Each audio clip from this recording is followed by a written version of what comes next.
One time I was called, I was about leaving the church, and they were having, the women department were having a session.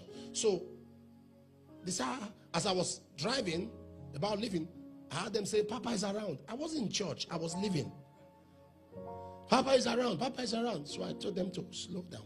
So I came out, I said, what kind of trouble is this? I only came to pick something in the office. So I walked into the women meeting. I mean, quite a sizable number of them. So I prayed for them, and the prophetic anointing came. So I walked to a lady. I said, the Lord is going to do some great things in your life. Where's your husband? He said, the husband traveled to Dubai. And I said, come. And we began to speak. And I was talking about fruitfulness. The Lord is going to give you a seed, and the Lord is going to preserve the seed.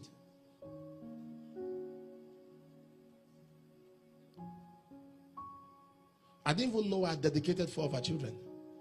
I had dedicated 4. I had dedicated 4. And I said, the Lord is going to give you a seed. And the Lord will preserve your seed. So when I was done with the prophecy, I was leaving, she followed me. She said, Papa, look at me. It's me. Oh. I said, what's that? You dedicated all my children. Okay. What did I say? He said, this is what you said. I said, oh, I don't know what I said. I only know I said what I heard. She said, okay. Okay.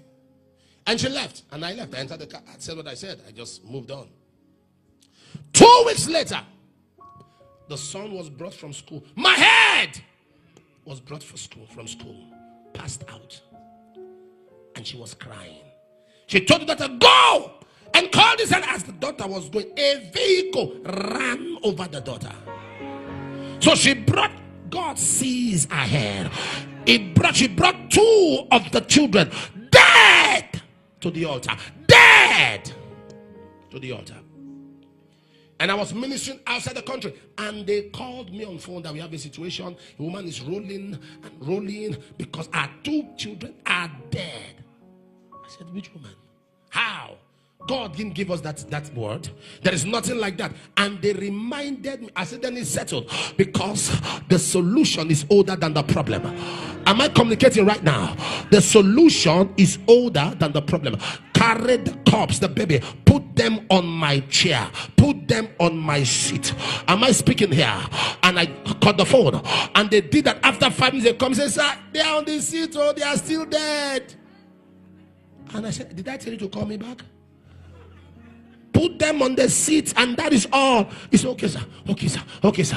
After about 10, they called me. They said, sir, they are still on the seat. We are trying to hold them from falling off the seat. They are still dead.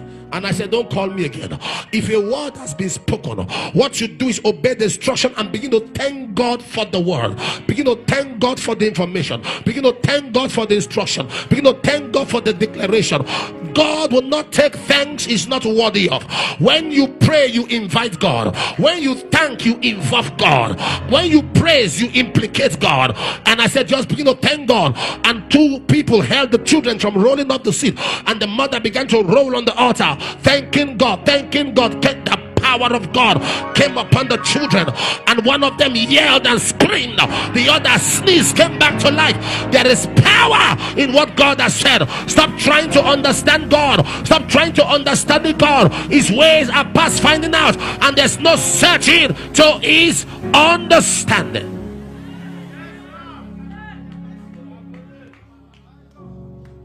Joseph had enough reason to give up.